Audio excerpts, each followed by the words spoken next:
the birds here all winter, and look what Mother Gaia gave me back, this beautiful patch of grass to do my morning sun salutation. So I've kind of developed my own sense of yoga just from watching wildlife. Good morning. So I call this one the Vulturous Heraldic Pose. I'm sure in regular yoga, there's a name for it.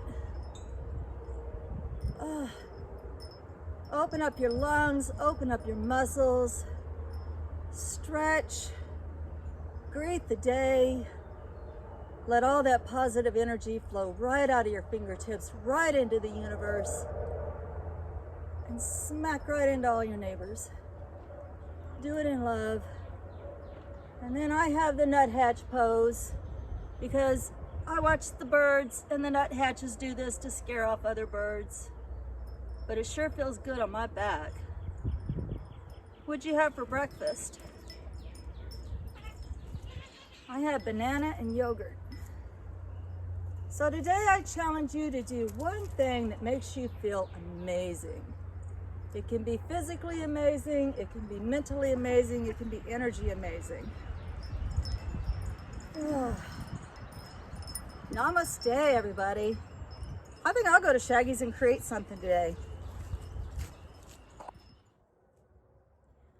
Okay, so I know you've all seen these before, right? At the Dollar General store, they're $1, and at the Dollar Tree, they're $1.25. They're the really cheap little hanging doodaddies. So I take them apart, and I'm going to use this part of it for my garden ID tag. And then I have another use in mind for the top chain and the bottom bell. But what I liked about this butterfly was, for the butterfly garden that I made yesterday, I love the color. If you can see it together, that aubergine and orange-ish brown, that's a beautiful color together. That's the first thing you're gonna see when you walk up to my house now. And I'm gonna make this here be a permanent spot because I have checked the sun. I love where it sits. Look, it got a good rain last night, so look how happy everybody is. And by the end of summer, this should be full and flowing over and just absolutely gorgeous down here. And again, this is gonna be a thyme bed. So let me take you into Shaggy's. I'll show you what I do with these.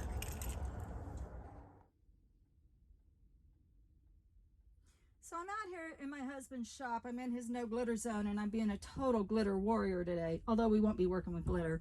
Okay, so what you're gonna need for this project is the little $1 doohickeys. I buy a lot of them because I just know I'm gonna use them, right? I mean, they're $1. Okay, so you are gonna take the thing apart though. So you're gonna need a tool for taking the chain off of it. Or these little doohickeys, you're gonna take them off. These ones like this, those little tubes will be good for insect motels, for those grass carrying wasps. I really want the bigger tubes, but I'm not gonna be choosy. Okay, you need a tape measure so that you know how much space you have to work with. These things are generally about 1.5 inches by 2 inches. 2 inches by 1.5 inches, because you're going to put your garden ID tags on here somewhere. So all of them are about that size, about 2 inches by 1.5 inches. And so you're going to need a sheet of pressed out recycled aluminum. Don't forget to wear your safety gloves. And you're going to need it flattened out. Then you're going to need a pair of tin snips to cut it with into that 1.5 by 2 inch square.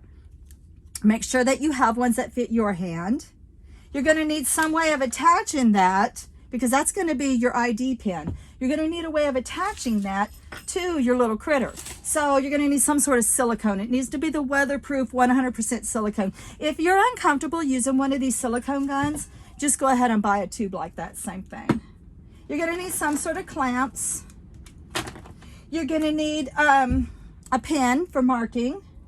If you want this thing to be permanent forever, you can seal it with some clear sealant. It's not going to hurt anything. And then you're going to need the tags that ID your plant that you're going to be making all your stuff up for today.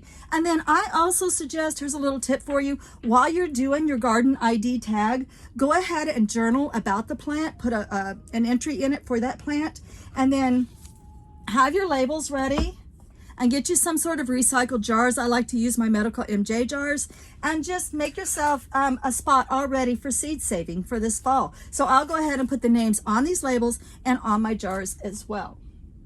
So let's go ahead and take this apart. Okay, so you kind of see where we're going with this now. So me, I don't like corners on things, so I go ahead and round off my corners, and then I set everybody down. I make sure that they're not only flat, but sort of bent to the same shape as my critter, and make sure everything fits. So now I'm going to write on my little tags what my plants are, and then I'm going to attach them.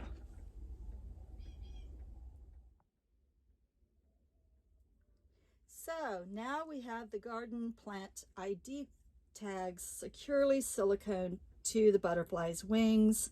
I'm going to go ahead and let this set up pinned like this for about an hour. Then I'll come back, I'll remove the pins, and I'll spray the guys with clear glaze. And then I'll show you how I'm going to attach these butterflies to that bed. Now in a couple of days, I have some lettuce seed tape. I'm going to be planting in a row, and I'll come back and I'll show you how this little guy is going to announce that row with an actual garden stake attached to him. I got my bells saved for my next rain chain. Got the tubes saved for an insect motel. Of course, I saved the chain and the hooks for other projects. And then I have my nifty little jars ready to go at the end of the season to save their seeds. They're all marked, ready to go, what season it is. And then with the journal, I can keep track of the characteristics of each plant throughout the growing season.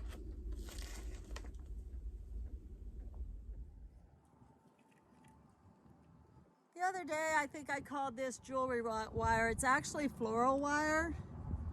So I just take about 1.5 feet of it and I double it up, and then I just sort of slip it through the butterfly. This one's very easy because this isn't a stake. I'm just wiring it to that the chicken wire that was on here.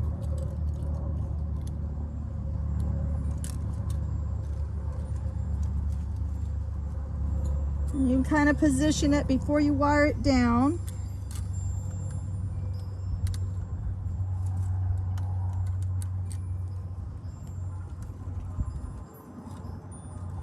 Get a good tight twist. Okay, let me finish tying them up and I'll be right back. And there you can see the final project. I was quite happy with it. I do want to mention though that I'm going to put this on white rock, and I'm going to go ahead and use these red rocks as decoration around the bottom of this. These are naturally found in my area. Just that red look of the rock, the iron oxide, which is basically the same thing as rust. But now it just kind of fits nature and iron oxide and butterflies and all of it together in one place. All right, guys, thanks for sticking with me through this video. Thanks for stretching with me. Thanks for putting that positive energy out today. And I will see you in the next video. Love and light, blessed be.